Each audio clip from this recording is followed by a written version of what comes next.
ایک عورت 4 لوگوں کو جہنم میں لے جائے گی، لیکن ہاں وہی عورت اگر اچھے کام کرنے لگے، اچھی چیزیں کر لے گے تو جنت میں لے جائے گی۔ وہ جہنم میں کیسے لے جائے گی؟ جب وہ جہنم میں جانے لگے گی تو خدا سے کہے گی مولا اگر میں جہنم میں جا رہی ہوں تو صرف میں اکیلے اس کے حقدار نہیں ہو، یہ میرا باپ ہے، باپ یہ اگر چاہتا تو مجھے اگر غلط چیزوں سے روکتا، غلط باتوں سے روکتا، اگر مجھے غلط چیزوں سے روکتا تو آج میں اچھی چیزیں کرتی تو جنت میں جاتی، اگر میں گناہ کر کے آئی ہوں تو اس میں برابر کا شریک میرا باپ ہے۔ اس کے بعد وہی لڑکی پھر کہے گی مولا یہ میرا بھائی ہے، بھائی میں نے رات نہ دیکھا نہ دن دیکھا، کبھی ایسا معاملہ ہوا 12 بجے رات ہو یا 2 بجے رات ہو، یہ آتا تھا گرم بھی کھانا بنا کر کے اس کو دیتی تھی، کوئی اٹھے نہ اٹھے میں اٹھ کر اس کو کھانا بنا کر دیتی۔ الحمدللہ رب العالمین والعاقبۃ للمتقین، الصلاۃ والسلام علی سید الانبیاء والمرسلین، اما بعد، اعوذ باللہ من الشیطان الرجیم، ببرکۃ بسم اللہ الرحمن الرحیم، والتین والزیتون وطور سینین وہذا البلد الامین، لقد خلقنا الانسان فی احسن تقویم، صدق اللہ مولانا العظیم وبلغنا رسولہ النبی الامین الکریم، ونحن علی ذلک لمن الشاہدین والشاکرین والحمد للہ رب العالمین الی غیر نہایہ۔ حضرات آپ کی بیداری، آپ کے ذہن کی بیداری، مجمع کی بیداری، علماء کی بیداری، عوام و خواص، بچے بوڑھے جوانوں کی بیداری یہ دعوت خطاب دے رہی ہے۔ میں چاہوں گا کہ آپ کو جاگتے ہوئے ذہن سے خطاب کر سکوں اور آپ کے برپتے فکر پر کچھ ٹیپ کر سکوں۔ اگر میں آپ کے لوہے دل پر لکھ گیا کوئی پیغام تو اپنے لیے ذخیرہ آخرت سمجھوں گا۔ پیغمبر اعظم صلی اللہ تعالی علیہ وسلم کا مبارک ارشاد ہے لِأَنْ يَهْدِيَكَ اللَّهُ عَلَى يَدَكَ رَجُلًا وَاحِدًا خَيْرٌ مِّمَّا طَلَعَتْ عَلَيْهِ الشَّمْسُ، جہاں جہاں بھی آفتاب طلوع ہوتا ہے، جہاں جہاں بھی یہ ستاروں کی انجمنیں ہیں، جہاں جہاں بھی یہ کائنات انسانی ہے، ساری جہانوں کی نعمتوں سے افضل ہے کہ کسی کے ہاتھ سے کسی کے دل میں ہدایتوں کا چراغ جل اٹھے۔ حضرات اگر آپ کے دل میں ہدایتوں کا چراغ جلے اسے بجھنے نہ دیجئے گا۔ میں ایک عظیم ترین سفر طے کر کے آیا ہوں، آپ کے حوالے ہوا ہوں۔ میں چاہوں گا قلیل سے وقت میں، تھوڑے سے وقت میں آپ کو اللہ اور اس کے رسول کا فرمان بتاؤں اور آپ کے دل میں عشق رسول اجاگر فرمانے کی کوشش کروں۔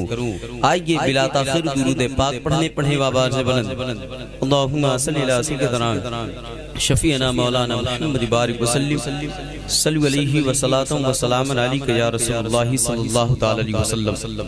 حضرات یہ شادی خانہ آبادی ہے اور ہمیں چاہیے جشن عید میلاد النبی جس طرح سرکار کی نسبت سے اس محفل کو سجایا گیا، رچایا گیا، بسایا گیا، یہاں پر آ کر کے کچھ چیزیں سیکھ کر کے اپنے کردار کو سنواریں، اپنے اعمال کو سنواریں، اپنے کیریکٹر کو سنواریں، اپنی زندگیوں میں تبدیلیاں پیدا کریں، شریعت مصطفیٰ پر عمل کرنے کی کوشش کریں۔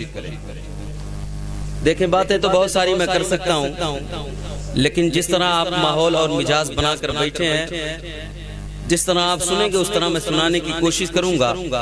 اگر آپ کے دل میں جذبہ رہا سننے کا تو میں سنانے کی کوشش کروں گا، ورنہ میں اپنی جگہ جانتا ہوں، اپنے گھر کا راستہ بھی جانتا ہوں، جا سکتا ہوں۔ دیکھیں پیارے، بلا تاخیر میں اپنی بات کا آغاز کر دیتا ہوں۔ سیدی سرکار اعلیٰ حضرت نبی کی تعریف کرتے ہوئے پوری دنیا سنیت کو ایک پیغام دیتے ہیں، اور پیغام کس طرح دیتے ہیں آپ جانتے ہیں۔ ایک ایک قلمکار دنیا میں پیدا ہوئے ہیں، لیکن سیدی سرکار اعلیٰ حضرت وہ قلمکار کا نام ہے۔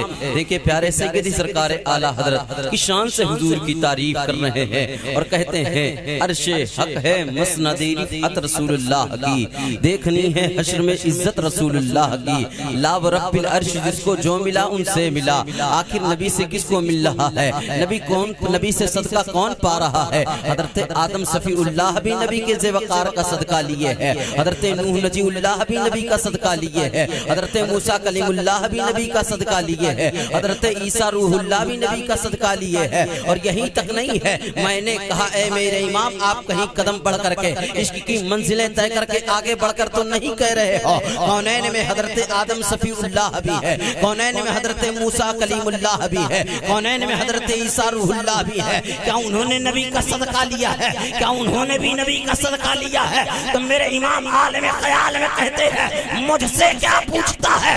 خدا کا قرآن ہے، 30واں پارہ ہے، سورہ والضحیٰ ہے، خدا کہتا ہے وَلَا سَوْفَ يُؤْتِيكَ رَبُّكَ فَتَرْضَىٰ۔ اے محبوب میں آپ کو اتنا دوں گا آپ راضی ہو جائیں گے۔ اب میرے آقا خدا کی بارگاہ میں جائیں گے، مولا تو ادا کیا ہے اب مجھے راضی کر۔ تب پھر خدا فرمائے گا آدم کا سردار تجھے بناؤں گا، یحییٰ کا سردار تجھے بناؤں گا، زکریا کا سردار تجھے بناؤں گا، شیش کا سردار تجھے بناؤں گا۔ آدم سے لے کے عیسیٰ تک جتنے نبی ہیں سب کا سردار تجھے بناؤں گا۔ پھر آگے بڑھ کر کے یوں کہہ دے جب ساری چیزیں نبی کے صدقے میں ہے تو میرے امام قلم اٹھاتے ہیں، پھر یوں کہتے ہیں زمین و سما تمہارے لیے، مکین و مکہ تمہارے لیے، چنی و چنا تمہارے لیے، ارے بدن میں ہے جان تمہارے لیے، اٹھے بھی یہاں تمہارے لیے، ہماری زندگی کا ایک ایک مرحلہ یا رسول اللہ سبحان اللہ سبحان اللہ۔ نعرہ تکبیر، نعرہ رسالت، مسلک اعلی حضرت، جشن شادی خانہ آبادی، نعرہ تکبیر، سبحان اللہ سبحان اللہ۔ دیکھیں دو چار باتیں میں کروں گا آپ سے۔ میں آج لفظ انسان پر بات کروں گا کہ آخر اللہ تعالیٰ نے انسان کو پیدا کیوں کیا۔ آپ بڑے بڑے عنوان پر تقریریں سنتے رہتے ہیں، علماء سے بیانات سنتے رہتے ہیں، لیکن آج میں آپ کو وہ درس دینے کی کوشش کروں گا جو لفظ انسان ہے۔ آپ سب پر سرچ کرتے ہیں لیکن اپنے آپ پر کبھی سرچ کر لیں کہ ہم کیا چیز ہیں، اللہ تعالیٰ ہمیں کیوں پیدا کیا ہے۔ دیکھیں پیارے، آپ قادری مسلمان بننے کے لیے، آپ کو چشتی مسلمان بننے کے لیے، آپ کو رضوی مسلمان بننے کے لیے، آپ کو نوری مسلمان بننے کے لیے، سب سے پہلے یہ سب بعد میں بنو گے، سب سے پہلے آپ لوگ انسان بن جائیں۔ حافظ کمال اختر بستمی صاحب سنے جملہ، آپ سب سے پہلے انسان بن جائیں، پھر آپ کہو گے حضرت جس کے پاس 2 آنکھیں ہو کیا وہ انسان نہیں؟ جس کے پاس 25-36 دانت ہو کیا وہ انسان نہیں؟ جس کے پاس 2 پیر ہو کیا وہ انسان نہیں؟ جس کے پاس زبان ہو کیا وہ انسان نہیں؟ جس کے پاس ہاتھ ہو کیا وہ انسان نہیں؟ سنو، اگر ہاتھ کی بنا پر آپ انسان ہو سکتے ہو، زبان کی بنا پر اگر انسان ہو سکتے ہو، پیر کی بنا پر اگر انسان ہو سکتے ہو، کان کی بنا پر اگر انسان ہو سکتے ہو، تو کیا جانوروں کے پاس کان نہیں ہے؟ یا جانوروں کے پاس زبان نہیں ہے؟ یا جانوروں کے پاس یہ ساری چیزیں نہیں ہے؟ ان لوگوں کے پاس یہ چیزیں پائی جاتی ہے، لیکن انسان جو انسان ہے اپنی کردار کی بنیاد پر ہے، اپنے اخلاق کی بنیاد پر ہے، اپنے کیریکٹر کی بنیاد پر ہے۔ ہاتھ تو ہے، اگر اس کا صحیح استعمال نہیں وہ انسان کہلانے کا حقدار نہیں۔ پیر تو ہے، اگر اس کا صحیح استعمال نہیں وہ انسان کہلانے کا حقدار نہیں۔ انسان وہ ہے جو ایک مسلمان بھائی کو اپنی ذات سے تکلیف نہیں پہنچایا کرتا۔ انسان اس کو کہتے ہیں، ورنہ قرآن میں 300 پارے ہیں، 6666 آیتیں ہیں، 114 سورتیں ہیں اور 540 رکوع ہیں۔ اس قرآن کا عنوان لفظ انسان ہے۔ انسانیت کی دعوت دی ہے قرآن میں۔ اللہ تبارک و تعالیٰ 4 قسمیں کھاتا ہے، پھر جا کر کے انسان کے بارے میں بتاتا ہے کہ انسان ہے کیا۔ سنیں میری بات غور سے، جو خدا نازل کرنے والا وہ بے مثال ہے، اس کی کوئی مثلی نہیں۔ بے مثال ہے. خدا کن کہہ کے پوری کائنات پیدا کرتا ہے. جس نے قرآن کو نازل کیا ہے اس نے کن کہا تو زمین پیدا کر دیا, اس نے کن کہا تو زمین آسمان کو پیدا کر دیا, اس نے کن کہا تو دریاؤں کو پیدا کر دیا, اس نے کن کہا ساتوں آسمان سے لے کر کے جتنی چیزیں ہیں کن کہہ کر خدا پیدا کر رہا ہے. وہ پیدا کرنے والا خدا ہے جس نے قرآن نازل کیا. لیکن جس رسول پر قرآن نازل ہوا اتنے بے مثال رسول ہے, وہ اتنے بے مثال رسول ہے. پیدا کرنے والا خدا چاند کو بناتا ہے, لیکن جس رسول پر قرآن نازل ہوا وہ چاند کے 2 ٹکڑے کر دیتا ہے. ارے خدا نازل کرنے والا قرآن کو سورج کو بناتا ہے, لیکن جس رسول پر قرآن نازل ہوا وہ اتنے بے مثال ہے, وہ اتنے بے مثال ہے اس سورج کو منزل سے پلٹا دیا کرتے ہیں. ارے خدا نازل کرنے والا قرآن کو یہ چاند کو بناتا ہے, سورج کو بناتا ہے, درخت کو بناتا ہے. لیکن جس رسول کی محبت میں آپ بیٹھے ہو, جس رسول پر قرآن نازل ہوا وہ درخت کو اپنے پاس بلا لیتا ہے. ارے بنانے والا خدا کنکر کو بناتا ہے, لیکن جس رسول پر قرآن نازل ہوا ہے وہ رسول کنکر سے کلمہ پڑھا لیتا ہے. وہ رسول اتنے بے مثال ہے, اتنے بے مثال ہے, جس کو چاہیں جب چاہیں جنتی قرار دے دے. میرے آقا فرماتے ہیں ابو بکر تم جنتی ہو, عثمان تم جنتی ہو, علی تم جنتی ہو, اب حضرت عمر تم جنتی ہو, طلحہ تم جنتی ہو, زبیر تم جنتی ہو, سعد بن وقاص تم جنتی ہو, عبد الرحمن ابن عوف تم جنتی ہو. یہیں تک نہیں 10 مقدس صحابہ کرام کو ایک ہی نشست میں جو جنتی قرار دے دے. وہ اتنے بے مثال ہے, اتنے بے مثال ہے کہ اپنے امت کو ایسے یاد کرتے ہیں جتنا نبی اپنی امت کے لیے روئے ہیں اتنا کوئی اور نبی نہیں رویا ہے. لیکن ہاں وہ نبی کو ہم جیسے گنہگاروں سے پیار تھا, اس لیے جب پیدا ہوئے دنیا سے گئے ربی حبلی امتی کی صدائیں لگاتے گئے. وہ نبی اتنے بے مثال ہے, اور جو قرآن نازل ہوا وہ ساری کتابوں میں بے مثال ہے, ساری کتابوں میں بے مثال ہے. قرآن کا بھی کوئی جواب نہیں, اس خدا کا کوئی جواب نہیں, خدا کے رسول کا کوئی جواب نہیں, اور جو قرآن نازل کیا خدا نے اس کا بھی کوئی جواب نہیں. اس قرآن کا عنوان ہے لفظ انسان. اس قرآن کا عنوان کیا ہے؟ انسان. خدا انسان کے بارے میں بتانے کے لیے 4 قسمیں کھاتا ہے. کہتا ہے وَتِّین, اے عیسیٰ تیرے شہر کی قسم, وَالزَّیتُون, اے عیسیٰ اے ابراہیم تیرے شہر کی قسم, وَطُورِ سِینِین, اے موسیٰ کلیم اللہ تیرے شہر کی قسم, وَهَذَا الْبَلَدِ الْأَمِينَ, اے پیارے محمد صلی اللہ تعالیٰ علیہ وسلم تیرے شہر کی قسم. 4 قسمیں کھاتا ہے, حالانکہ وہ خدا ہے. ایک ہی قسمیں کھا کر اگر ہمارے لیے کوئی حکم لگاتا ہمارے لیے ماننا فرض تھا, لیکن خدا نے ایک قسمیں نہیں کھائی بلکہ 4 قسمیں کھاتا ہے. خدا کہتا ہے اے عیسیٰ تیرے شہر کی قسم, اے ابراہیم تیرے شہر کی قسم, اے موسیٰ تیرے شہر کی قسم, اور اے پیارے محمد تیرے شہر کی قسم. آخر آپ یہ بھی کہہ سکتے ہو زیتون سے تو ایک پھل کا نام سنا ہے, وہ طور سینین ایک پہاڑ کا نام ہے, اور زیتون ایک پھل ہے, وہ تین ایک پھل ہے. ایسے کیسے یہاں انبیاء کرام کے شہر کا نام کہا ہے؟ تو میں آپ کو ذہن میں بات ڈالنے کے لیے, آپ کے ذہن میں وہ بات گھسانے کے لیے, میں سمجھانے کے لیے بات کو چھیڑ رہا ہوں. دیکھیں پیارے, جہاں جو چیزیں مشہور ہوا کرتی ہے وہاں کا وہ نشاندہی چیزوں کو اس طرح بیان کیا جاتا ہے جیسے کہ ممبئی میں تاج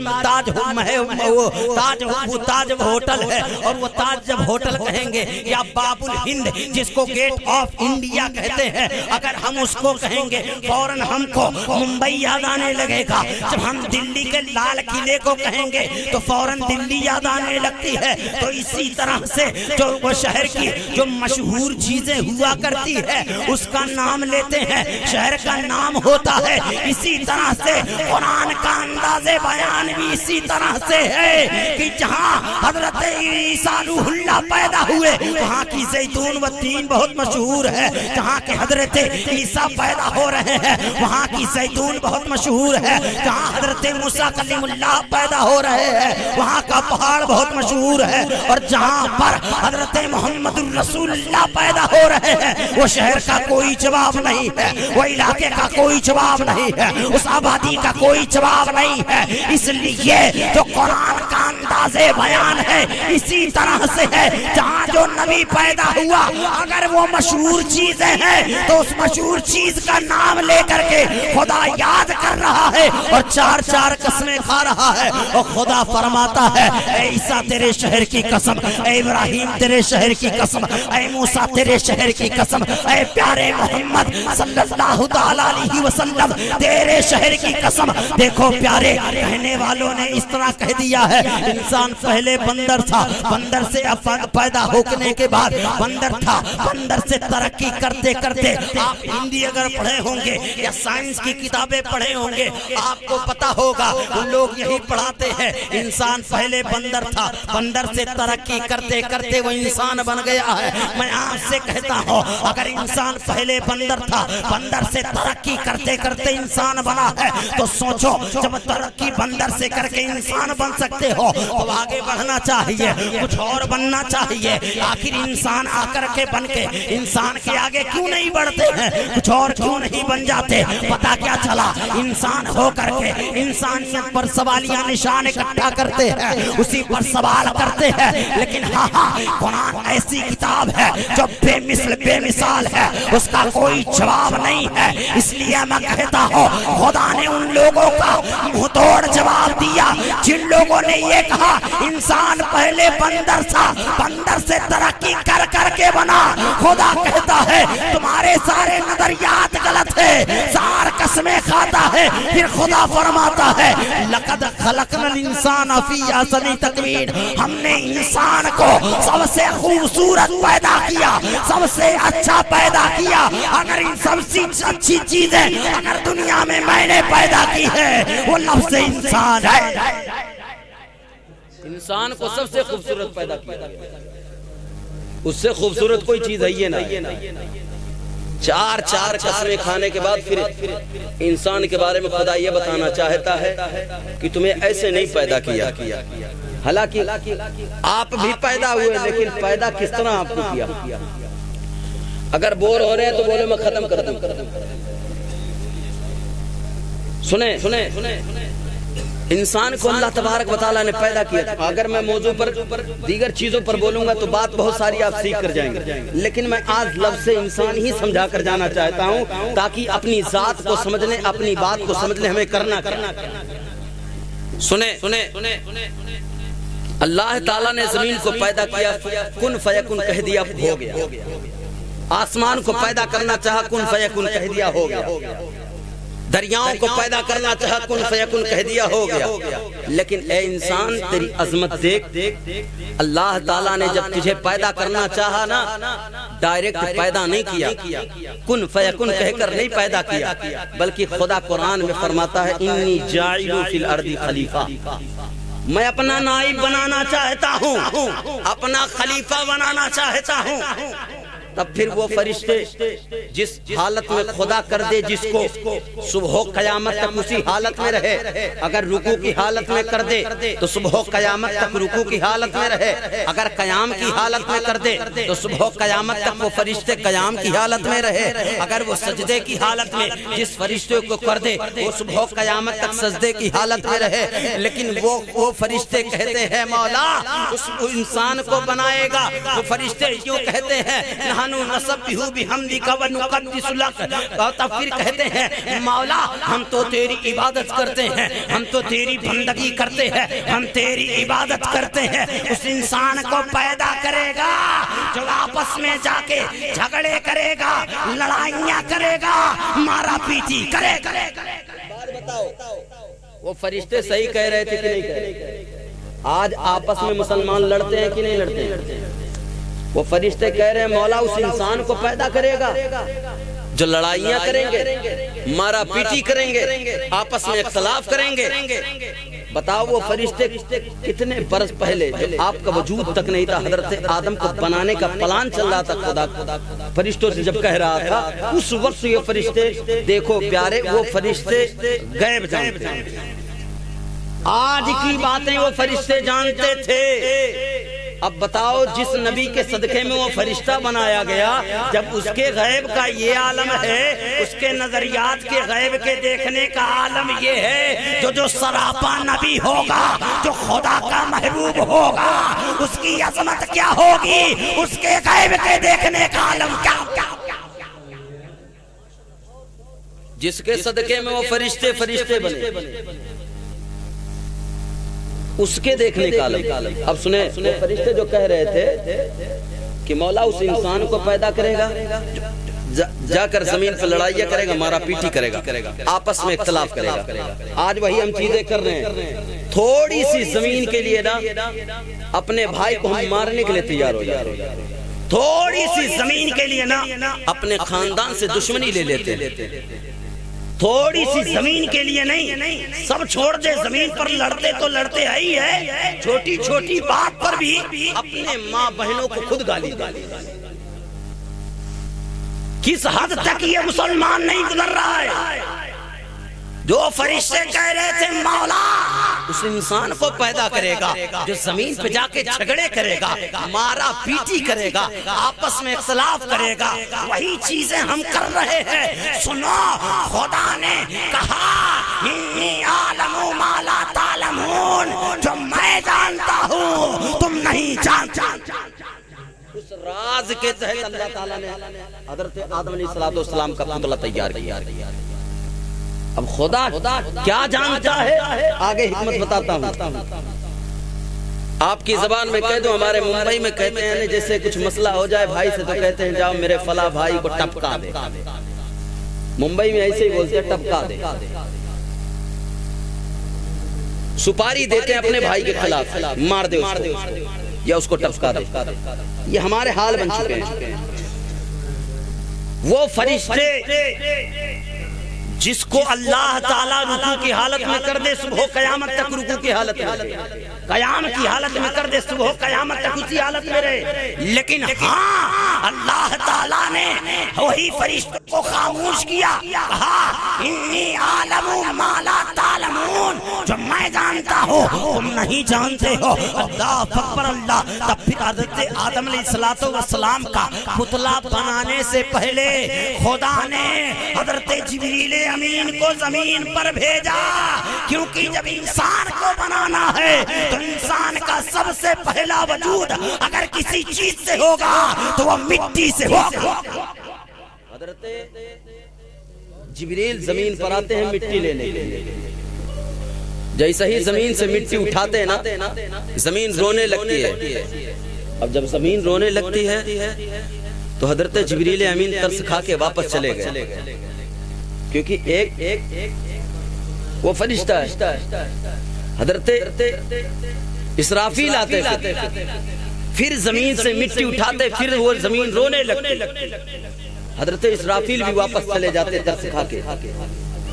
حضرت میکائیل آتے تھے، وہ بھی زمین پہ ترس کھا کے زمین کے رونے پر واپس چلے جاتے، لیکن جو چوتھے فرشتے حضرت اسرائیل ہے وہ جب آتے ہیں نا زمین سے مٹی اٹھاتے ہیں، زمین رونے لگتی ہے، پھر کہتے ہیں اے زمین تیرے رونے پر میں ترس نہ کھاؤں گا، اپنے خدا کے فرمان پر عمل کرتے ہوئے اس زمین سے مٹی اٹھا کر لے کر جاؤں گا۔ اب بتاؤ پیارے، حضرت اسرائیل علیہ السلام زمین سے مٹی لے کر جاتے ہیں نا تو اس کے بعد معاملہ کیا ہوتا ہے؟ مٹی لے کر پہنچے، خدا نے کہا سنو اے اسرائیل، آج زمین سے مٹی لانے تم گئے تھے، پہلے جبریل کو بھیجا، میکائیل کو بھیجا، اسرافیل کو بھیجا، وہ ترس کھا کے واپس چلے آئے، لیکن اسرائیل تم نے ترس نہ کھایا، اس لیے آج سے تم کو اس چیز کے لیے بھی منتخب کیا جاتا ہے کہ انسانوں کو جب اس کی روح نکالنی ہوگی تو یہ بھی ڈیوٹی تمہاری ہوگی۔ اسی وقت اللہ تعالیٰ نے ان کی ڈیوٹی لگا دی۔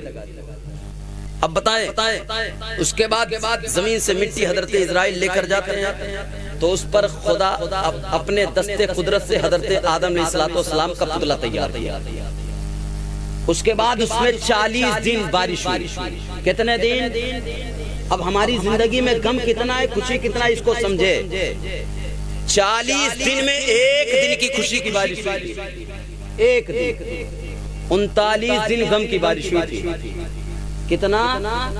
جب ہمارے خمیر پہ، ہمارے وجود پہ، ہماری ذات پر ہی اللہ تعالیٰ نے 39 دن غم کی بارش کی ہے، خوشی کی بارش ایک دن کی ہے، تو ہمیں خوشی کہاں زیادہ ملے گی؟ ہاں اگر خوشی چاہیے، اگر تمہارے اندر غم ہو، اسی غم کو اگر نبی کی طرف موڑ دے تو وہ غم بھی مسرتوں سے مسکرانے لگے۔ نبی کی ذات کو دیکھ کر کے پھر شاعر کی نقل مارتے ہوئے پھر یوں آپ کہہ دیں گے، میرے ہونٹوں کا دکھاؤ کا تبسم ہے مگر میرے آنکھوں میں اداسی کے دیے جل جل۔ میرے ہونٹوں پہ دکھاؤ کا تبسم ہے مگر، شاعر اسلام صاحب مولانا شعیب اختر تنویری صاحب بہت اچھی شاعری کرتے ہیں، اللہ تعالیٰ ان کو سلامت رکھے۔ اللہ تعالیٰ ان کے بولنے میں جس طرح سرکار کی نعت گوئی کرتے ہیں، سرکار کی مدسرائی کرتے ہیں، لکھتے ہیں، اللہ تعالیٰ اس میں اور وسعت دے، طاقت دے، صلاحیت دے، اور اچھا لکھے حضور کی نعت۔ اور سب سے بڑی بات تو یہ ہے، نعت لکھتے لکھتے سب سے پہلے حضور کے روضے پر جائیں، اور جب وہاں جا کر کے جب دیکھیں گے وہ واپس آئیں گے جب لکھنے کا انداز پھر نرالا ہوگا۔ اللہ تعالیٰ سب کو مدینہ طیبہ کی حاضری نصیب فرمائے۔ جملہ یہ کہہ رہا تھا کہ اللہ تبارک و تعالیٰ نے اپنے دست قدرت سے حضرت آدم علیہ السلام کو بنایا، 39 دن غم کی بارش کیا، ایک دن خوشی کی بارش کیا۔ اور وہ شعر جب کہا کسی نے کہ میرے ہونٹوں پہ دکھاؤ کا تبسم ہے مگر میرے آنکھوں میں اداسی کے دیے جلتے۔ آپ اپنی ذات کو سمجھیں، اللہ تعالیٰ نے آپ کو یوں ہی نہیں پیدا کیا، کن کہتا کن فیکن کہتا ہو جاتا، لیکن خدا نے آپ کو ایک راز کے تحت پیدا کیا۔ آپ سب چیز بننا چاہتے ہیں لیکن انسان نہیں بننا چاہتے۔ آپ یہ مت کہیں کہ ہم انسان نہیں ہیں، کیا اس کا مطلب؟ میں لفظ انسان نہیں، لفظ انسان وہ انسان، میں قرآن والا انسان کی بات کر رہا ہوں۔ وہ انسان تو ہیں لیکن قرآن والا انسان وہی ہے جس کا ہاتھ صحیح استعمال ہو، جس کی زبان صحیح استعمال ہو، جس کا کان صحیح استعمال ہو، جس کا ہاتھ استعمال صحیح ہو۔ اگر وہی نبی کے نقش قدم پر چلے، نبی کی شریعت پر چلے، نبی کی بات پر چلے، خدا کا خوف لے کر کے اپنی زندگی کو بڑھائے، وہ آدمی یہاں بھی کامیاب ہوگا، مرنے کے بعد بھی کامیاب ہوگا، اور نبی سے سچی محبت رہی تو کل بروز قیامت کے دن کامیاب ہو۔ وہ لفظ انسان قرآن والا، اس کو سمجھے۔ اور سب سے پہلا وجود بھی اللہ تعالیٰ نے کوئی اور رشتہ رکھا نہ انسان کے معاملے میں، وہ میاں بیوی کا رکھا۔ سب سے پہلا رشتہ حضرت آدم علیہ السلام، حضرت حوا رضی اللہ تعالیٰ عنہ سے جو شادی اللہ تعالیٰ نے کروائی تھی، نکاح حضور کی ذات پر کہا کہ درود شریف پڑھو تمہارا نکاح ہو جائے۔ تو حضرت آدم علیہ السلام سے جو رشتہ ہوا تو سب سے پہلے انسان کے خمیر پر شادی کہا جاتا، اس لیے لفظ شادی اور یہ شادی خانہ آبادی کی نسبت سے پروگرام، اور اللہ تعالیٰ نے مرد کو عورت کا لباس کہا اور عورت کو مرد کا لباس کہا۔ اس کی حکمت کیا ہے اس کو بھی جان لیں، پھر میں اپنے موضوع پر آتا ہوں۔ سنیں، آپ جب مارکیٹ جاتے ہیں، ارے بھائی جو جا رہے ہیں جانے دیں، جو جاتا واپس نہیں آتا چھوڑ دیں، میری بات آپ لوگ سن لیں۔ آپ مارکیٹ خریدنے جاتے ہیں، یہاں نگر بازار بازو میں نا، بستی وہیں تھوڑی دور پر ہے۔ آپ مارکیٹ جائیں گے، جب آپ کو کپڑا دکھانے والا دکان پر دکھائے گا، اگر اس میں عیب ہوگا لے لو گے، کچھ پھٹا ہوگا لے لو گے، عیب دار ہوگا لے لو گے، نہیں نا۔ اب مرد کو عورت کا لباس، عورت کو مرد کا لباس خدا نے کیوں کہا؟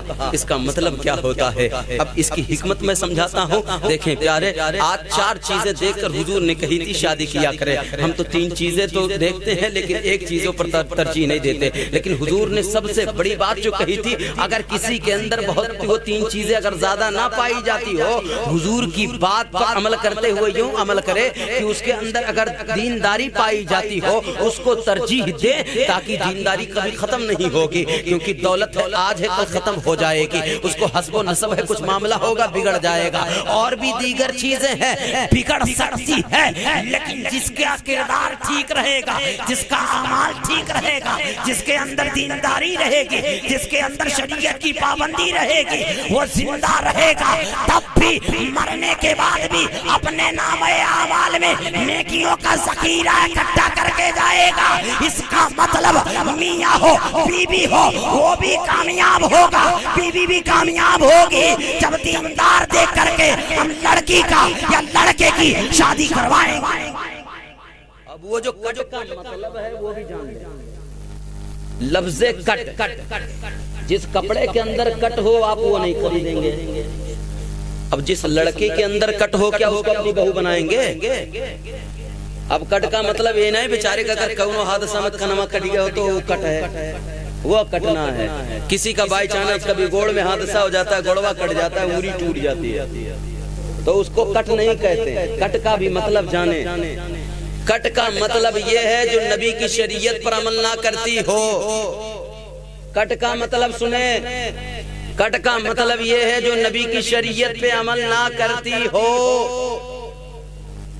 جو جا رہے تھے میری بات سنیں یار، کٹ کا مطلب یہ ہے جو بال ایک دم بکھیر کر کے چڑیل بن کے گھومے اس کو کٹ کہتے ہیں۔ بتاؤ رحمت کے فرشتے کہاں آئیں گے جب اس کے اندر پردے داری نہیں ہوگی، پابندی نہیں ہوگی۔ کٹ کا مطلب یہ ہے جو روڈوں پر بیٹھ کر کے بے پردہ ایسے ہی کپڑا دھونے لگے، یہ کٹ ہے۔ آوارہ جا کر میلوں میں گھومے، یہ کٹ ہے۔ اپنے بالوں کو جو لڑکی کاٹتی ہو یہ کٹ ہے۔ الٹا سیدھا لباس پہنتی ہو یہ کٹ ہے۔ شریعت پہ عمل نہ کرتی ہو یہ کٹ ہے۔ اگر وہی چیزیں ہر کنیز فاطمہ بن کے رہتی ہو یہ کٹ نہیں ہے، اچھی چیزیں ہیں۔ اگر اس سے شادی کرواؤ گے تو یاد رکھیے گا اس کے قدم بعد میں پڑیں گے، خدا کی رحمت پہلے پاؤ۔ اب لڑکے کے اندر کٹ کا مطلب کیا ہے؟ اب سنیں، دونوں کے اندر کٹ ہوتا ہے، صرف لڑکیاں کے اندر کٹ نہ ہوتا، دونوں کے اندر کٹ ہوتا ہے۔ لڑکوں کے اندر کٹ کیا ہوتا ہے بتائیں؟ ایسا جانور سے سلیقہ بال کٹوایا ہو، کھڑا والا ہے نا، حافظ محسن صاحب۔ دوسری چیز یہ کٹ مہرنون گت کنما چھدائے،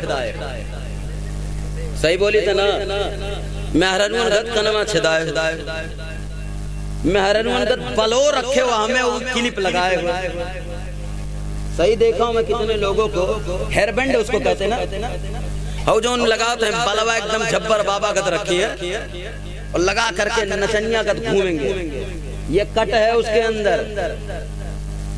اور سنیں اور کٹ کیا ہے؟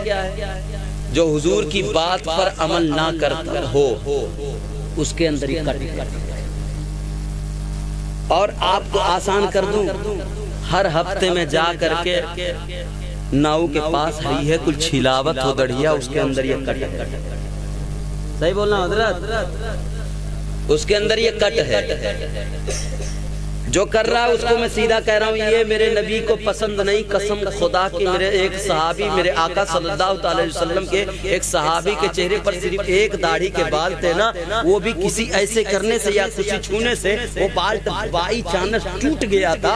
حضور جب ان کو دیکھتے مسکرا دیتے، جب دیکھتے مسکرا دیتے، لیکن جس دن داڑھی ان کی وہ ٹوٹ کر گر گئی نا تو حضور صلی اللہ علیہ وسلم کے سامنے جاتے نا، حضور چہرہ پھیر لیتے۔ اس کے بعد صحابی کہتے یا رسول اللہ مجھ سے کون سی غلطی ہو گئی ہے، مجھ سے کون سی خطا ہو گئی ہے؟ تب پھر صحابہ کرام دور کے وہ اشاق کہتے ہیں، وہ صحابہ کرام کو صحابی کو مشورہ دیتے ہیں کہ تمہارے چہرے میں ایک داڑھی کے بال تھے نا، وہی حضور دیکھتے تھے مسکراتے تھے، لیکن وہ بال ٹوٹ گیا اس نے چہرہ پھیر لیے ہے۔ اب سنو، حضور سے جب پوچھا گیا یا رسول اللہ آپ نے چہرہ کیوں پھیرا، تو حضور صلی اللہ تعالی علیہ وسلم فرماتے ہیں کہ اے صحابی، جب تجھے تیرے چہرے پر ایک بال دیکھتا اس میں 70 فرشتے لٹکا کرتے تھے، میں مسکرا کر دیکھا کرتا تھا، لیکن آج وہ داڑھی ٹوٹ گئی، وہ 70 فرشتے نیچے گر گئے ہیں۔ اس لیے میں چاہتا ہوں، اور دیکھیں پیارے، میں چاہتا ہوں حضور صلی اللہ تعالی علیہ وسلم کی اس قول پر، اس بات پر،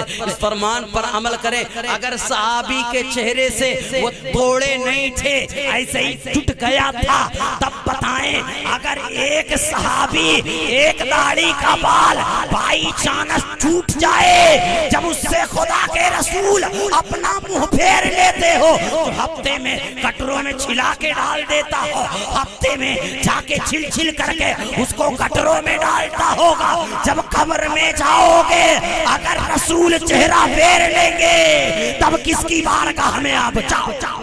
نعرہ تکبیر، نعرہ رسالت، مسلک اعلی حضرت، جشن شادی خانہ آبادی، نعرہ تکبیر، نعرہ رسالت۔ اب سنیں، یہ بھی کٹ ہے اس کے اندر، ویسے تو بات بہت ساری ہے، تو جس لڑکی کے اندر ایسا کٹ ہو اس لڑکی سے بیاہ نہ کروائیں، اور جس لڑکے کے اندر ایسے کٹ ہو، اور اگر جس کو وہ نہیں آتا ہمارا نمبر لے لو، ہم اس کو لسٹ بنا کر دے دیں گے، یہ کٹ ہے، وہ کٹ ہے، وہ کٹ ہے، وہ کٹ ہے، وہ کٹ ہے، وہ کٹ ہے، ہاں یہ کٹ نہیں ہے اس سے شادی کروا دے، یہ کٹ نہیں ہے اس سے شادی کروا دے۔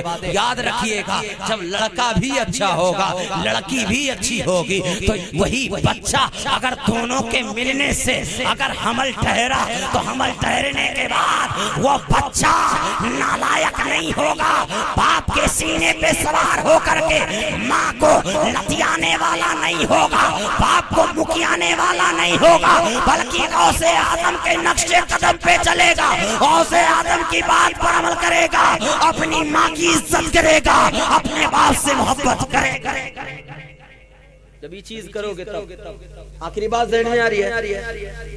دیکھیں آپ مجھے بہت لیٹ بیٹھا ہے، میں چاہتا تو بہت کچھ بولتا ہے، یہ آپ کی غلطی ہے، کیونکہ اتنے لمبے چوڑے، کیونکہ شادی خانہ آبادی ایک تو سب سے بڑی چیز، ایک لڑکی کی شادی ہے، تو اس میں چاہیے کہ جتنے جلدی پروگرام ختم ہو جائے، تاکہ اور بھی ساری چیزیں کرنی رہتی ہے، اور بھی باقی محنتیں رہتی ہے۔ اب سب سے بڑی چیز یہ ہوتی ہے کہ لڑکی کی شادی میں ہر کوئی آتا بھی نہیں ہے، لڑکے وقت شادی رہی تو سب کوئی پہنچ جائے گا۔ میں جانتا ہوں یار، اسی مرحلے سے زندگی گزار رہا ہوں، کائنات پتہ ہے مولانا شعیب صاحب سنیں، کائنات نہیں آتے پتہ ہے، کیونکہ لڑکی میں خرچہ بہت زیادہ ہوتا ہے اس لیے نہیں آتے۔ لڑکوا میں تو صرف 200-400 روپیہ جو کبو مہدی پسائی تو تم کو دینا نہیں ہے، اور کوئی چیز تو تم کو دینا نہیں ہے، بس دولہے کو جب کہتے ہیں ساجنا ہوگا 10-20-50 روپیہ دے دیں گے، چھٹی اگر من میں آوا تو 2-4 روپیہ لٹائے دیوں، چھٹی کل چیز یہی ہے، کل کہہ لیوں چھٹی لڑکوا کی شادی میں۔ لیکن لڑکی کی شادی میں جائیں گے تو اس میں بیگ بھی لینا پڑے گا، یہ بھی لینا پڑے گا، کپڑا بھی لینا پڑے گا،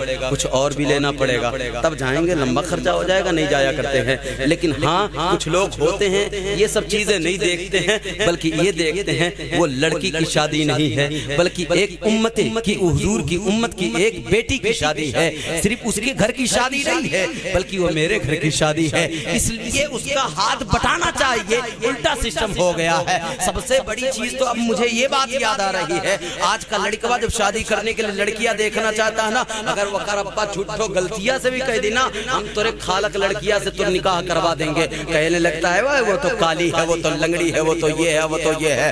سنو، اگر وہی چیزیں تیرے اندر پائی جائے، حالانکہ لڑکیاں بہت صبر والی ہوتی ہے، بیچارے اس کو پتہ نہیں کتنے لوگ دیکھ کر جاتے ہیں، کیا کیا بک کے جاتے ہیں، لیکن لڑکیاں قسم خدا کی بہت صبر کرتی ہے، اپنے باپ کی عزت کبھی نیلام کرتی نہیں ہے، ادب سے بیٹھ کر کے اپنے آپ کو بتاتی ہے۔ ہنسی اور ان لوگوں پہ مجھے شرم آتی ہے جو ہماری ماں اور بہنیں جاتی ہیں مارسل بھر بھر کے، اس کے بعد جا کر کے اسی بچی کو کہتی ہیں تنی بر بول کے بتاؤ تو، تنی بر بول کے بتاؤ تو، تنی بر چل گھرا دکھائی دے، تنی بر بات رومواں دکھائی دے. آخر اس کو دیکھنے گئی ہے، بات روم دیکھنے گئی ہے، اس کو دیکھنے گئی ہے کہ اس کی پراپرٹی دیکھنے گئی ہے، اس کو دیکھنے گئی ہے یا اس کے کاروبار کو دیکھنے گئی ہے. یہی سب ہوتا ہے سسٹم. اور دیکھنے کے بعد جب آئیں گے نا تو کہتے ہیں اس کی لڑکیاں تو کالی تھی، اس کی لڑکیاں تو ناٹی تھی، اس کی لڑکیاں تو موٹی تھی. خدا کی قسم وہی لڑکی اگر پلٹ کر کہہ دیتی کیا تیرے خاندان میں کوئی کالا نہیں ہے کیا، تیرے خاندان میں کوئی ناٹا نہیں ہے کیا، تیرے خاندان میں کوئی پتلا نہیں ہے کیا، ایسے اگر کہہ دیتی تو تیری عزت کیا رہ جاتی. اس لیے خدا کی قسم میری ماں اور بہنوں ہاتھ جوڑ کر کہتا ہو کسی بیٹی کے اندر عیب مت نکالا کرو. جب کسی بیٹی کے اندر عیب نکالتے ہو نا میرے حضور کو تکلیف ہوتی ہے. سب چھوڑ دے، آخر خدا کی بنائی ہوئی چیز ہے، اس کو خدا نے بنایا ہے. اگر اس کے اندر عیب نکال رہے ہو تو سمجھ لو خدا کی قدرت میں عیب نکال رہے ہو. اگر خدا کی قدرت میں عیب جو نکالتا ہے خدا اسے کبھی معاف نہیں کرے. غلطی کرتے ہیں کہ نہیں؟ ہر خاندان تو ایسا تو ہے نہیں سب خوبصورت ہوگا، کوئی تو رنگ سے کالا ہوگا. اسلام میں رنگ سے، ناٹے قد سے، موٹے قد سے، پتلا دبلا یہ سب مطلب ہی نہیں ہے. اگر مطلب اس کی دینداری سے، شریعت سے، نبی کے فرمان پر اگر عمل کرنے والی ہو تو حضرت رابعہ بصریہ ہو کی شان سے عظمتیں پاتی ہے. دیکھیں ان کا رنگ گورا نہیں تھا لیکن ان کا معاملہ یہ تھا ایک قدم چلتی تھی تو رکعت نماز پڑھتی تھی. خدا کی رحمت جوش میں آئی، خدا نے کہا یہ میری بندی میرے کعبے کو دیکھنے آ رہی ہے، اے کعبہ چار تو اس کا استقبال کر. کعبہ اپنی جگہ سے اٹھ کر گیا تھا استقبال کر. اب بتائیں اس شان سے عظمتیں پاتی ہیں تو یہ چیز ہماری ماں اور بہن نہ کریں یار، عیب نہ نکالے اس کے اندر. اور ایک چیز آپ لوگ اور غلطی کرتے ہیں، سنیں اگر کوئی لڑکا تھوڑا ہائٹ میں لمبا ہو تو واقعہ کہیں کہ لمبے لڑکی چاہیے. حقیقت میں یہ ہوتا ہے، ایسا نہیں ہونا چاہیے. کتنے بزرگ کو میں نے دیکھا ناٹے کرتے ہوتے، قد سے مطلب نہیں ہے. ارے میرے بھائی میری بات غور سے سن لے یار، اگر آپ ہی کو تقریر کرنی ہے تو مائک میں دے دیتا ہوں آپ کو. قد سے یا ہائٹ سے، موٹے پتلے سے کوئی مطلب نہیں. ابھی کچھ دن پہلے ایک رشتے کی بات میرے سامنے ہوئی تھی نا، وہ لڑکی لمبی تھی اور کوئی حافظ مولانا تھا بیچارہ. تو کیا کیا معلوم ہے، جملہ سنے، بات کرنے والا پڑھا لکھا آدمی تھا. کہتا یار زمانہ کیا کہے گا، لڑکیاں اتنی لمبی ہے، لڑکوا سے تھوڑا 1-2 انچ کا تھوڑا فرق تھا. کتنی بڑی بات ہے، زمانہ کیا کہے گا. ابے زمانے سے تم کو کیا مطلب ہے؟ یہ دیکھ حضور کیا کہیں گے کہ اس کے اندر عیب نکال رہا ہے، ناٹا ہے، یہ ہے، وہ ہے. ہم نے کہا اس کو کچھ اور نہیں، جب اسی بات ہے تو اس کو اونٹ سے شادی کروا دو. اس سے بڑا لمبا اونٹ کون ملے گا؟ جب اتنا ہی شوق ہے، خدا کی قدرت میں عیب نکال رہے ہو، جب لمبے کو لمبا چاہیے تو اونٹ سے کروا دو. ایسا نہیں ہو سکتا، معاذ اللہ ایسا نہیں بولنا چاہیے، لیکن ایسی حرکت نہیں کرنی چاہیے. خدا کی قدرت میں عیب نکالتے ہو، ایسا کام نہ کریں. اللہ تعالی ہمیں کہنے سننے سے زیادہ عمل کی توفیق عطا فرمائے. ایک جملہ مجھے میرے ذہن میں جو آ رہا ہے، حافظ محسن صاحب وہ جملہ آخری استعمال کرتا ہوں، بات ختم کر دیتا ہوں. سنیں میرے آقا صلی اللہ علیہ وسلم کی حدیث شریف بھی ہے اور حدیث شریف کا مفہوم بھی ہے. میرے آقا صلی اللہ علیہ وسلم فرماتے ہیں نا کہ ایک عورت اس کی زندگی کے جو مرحلے تھے، جب تک یہ گھر تھا یا میں گھر جب تک تھی، تب تک اس کی خدمت ایک خادمہ بن کر کے کرتی تھی. لیکن مولا اس نے کبھی مجھے شریعت کو نہ بتایا، شریعت کو نہ سکھایا، اس نے کبھی شریعت پہ آمادہ نہیں کیا. اگر میں غلطیوں کی بنا پر جہنم میں جا رہی ہوں تو برابر کا یہ بھی شریک ہے. اگر مجھے اچھی بات بتاتا، نبی کی شریعت بتاتا تو میں غلطیاں نہیں کرتی، گناہ نہیں کرتی. مولا اگر میں گناہ سے کی وجہ سے جہنم میں جا رہی تو اس میں برابر کا شریک میرا بھائی بھی ہے. اس کے بعد کہے گی مولا یہ میرا شوہر ہے. شوہر آج تو شادی اور شادی خانہ آبادی کا یہ معاملہ ہے، اس لیے میں چاہتا ہوں اس کو بھی یہ جملہ سن لے. اگر کوئی بیوی والا بنے تو اس شوہر کا حق یہ ہے کہ اپنی بیوی کو شریعت کے دائرے میں رکھے، شریعت کے قانون میں رکھے، حضور کے فرمان کے دائرے میں رکھے. حضور کے فرمان کے دائرے میں جب رکھو گے نا تو معاملہ کیا ہوگا سن لے. معاملہ یہ ہوگا وہ جب آئے گی گھر پہ آپ کو، جب جب آپ اس کو مسکرا کر دیکھیں گے وہ آپ کو مسکرا کر دیکھے گی، خدا کی رحمت جوش میں آئے گی۔ نبی کا فرمان ہے جب میاں بیوی مسکرا کر ملتے ہیں اللہ تعالیٰ دونوں کی بخشش کا وعدہ کرتا ہے۔ پہلے مسکرا کر دیکھو تو، لیکن عجیب ہے، گھر آتا ہے جب سے تورے گھرے آئے ہو ہمارا دماغ خراب ہے، یہ بولتی ہیں عورتیں۔ کہا کہتی نا شکری والے جملے کیسے؟ جب سے یہ سمار بیاہ ہے تب سے ہماری زندگیاں تباہ ہوئی گئی، ایسے بولتے ہیں۔ کتنی عورتوں کو میں سناؤں یہ زبان استعمال کرتی ہیں، بتاؤ یار اچھا خاصا شوہر وہ تمہارا ہے، اس کی ناشکری کر رہی ہو تو کیا خدا کا عذاب تم پہ نہیں آئے گا؟ ارے اس کو مسکرا کر دیکھو، اپنی گناہ کی بخشش چاہو، لیکن کہاں یہ معاملہ پیش کرتے ہیں۔ ہاں کچھ شوہر بھی ہے، سب غصہ جھگڑا لڑائی دوستوں سے کریں گے، آ کے بیوی کو مارنے لگیں گے، ایسے ایسے لوگ پڑے ہیں۔ اللہ تعالیٰ ہم کو اپنی بیوی سے محبت کرنے کی توفیق دے اور بیویوں کو اپنے شوہر کی عزت ان کی عظمت کرنے کی توفیق دے، ان کی قدر کریں۔ ایک جملہ بول دوں بھائی سراج بھائی سنیں، آج کل جو بیویوں کو مارتے ہیں کان کھول کر کے سن لیں، بیوی کو کبھی نہیں مارنا، کبھی نہیں مارنا، کتنی بھی بڑی غلطی کر دے نہیں مارنا۔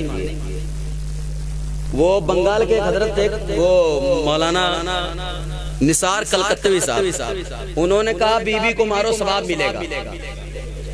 سنو اس کی حکمت بھی انہوں نے بیان کی تھی، بیوی کو مارو ثواب ملے گا، بیوی کو مارو ثواب ملے گا۔ تب پھر کہنے لگے پہلے سن لو کاہے مارو، ورنہ پکڑ میں آ جاؤ گے، پھر تم کو عذاب بھی ملے گا۔ مارو تب جب کہو بیوی شریعت پہ عمل کر، نہ کرے تب نماز کا حکم دیں، نہ پڑھے تب اس کو کہیں کنیز فاطمہ بن کر رہے، اگر نہ رہے تب یہ کرے لیے نہ مارو، تمہارا کپڑوا نہ دھوئے، تمہارا برتنوا نہ دھوئے، تم کو کھانا پکا کے نہ کھلائے تب مت مارو، کب وہ نمکوا کم زیادہ ہو جائے تب مت مارو، سالن کبھی کبھی گڑبڑ ہو جاتا ہے تب مت مارو، کبھی کچھ معاملہ بن جائے بگڑ جائے تب مت مارو۔ اگر مارنا ہی ہے تو اس کی حکمت اس طرح ہے، اگر اس کو کہیں شریعت پہ عمل کر، اگر عمل نہ کرے تو آپ پر حق بنتا ہے تو اس کو اس طرح تاکید مار کر کرے۔ اور وہ مارنے کی حکمت کافور کے ایک وہ بنائے ڈنڈی روئی والی، او ڈنڈوا نہیں جو سوٹوا والی ہوتی، اس سے مارنے کا حکم ہی نہیں، جس سے چوٹ نہیں لگتی ہے اس سے۔ اس طرح میرے آقا صلی اللہ علیہ وسلم فرماتے ہیں، علماء کرام حاشیہ لگاتے ہیں، اللہ تعالیٰ چاہتا تو آنکھ سے بھی پیدا کر دیتا بیوی کو، کیونکہ حضرت آدم علیہ السلام کی بائیں پسلی سے کیوں پیدا کیا ہے، اس کی حکمت جان لے بات ختم کر دیتا ہو، ورنہ ایک ایک بات کرتے کرتے بہت ساری باتیں ہو جائے گی۔ سنیں بات یہ کر رہا تھا،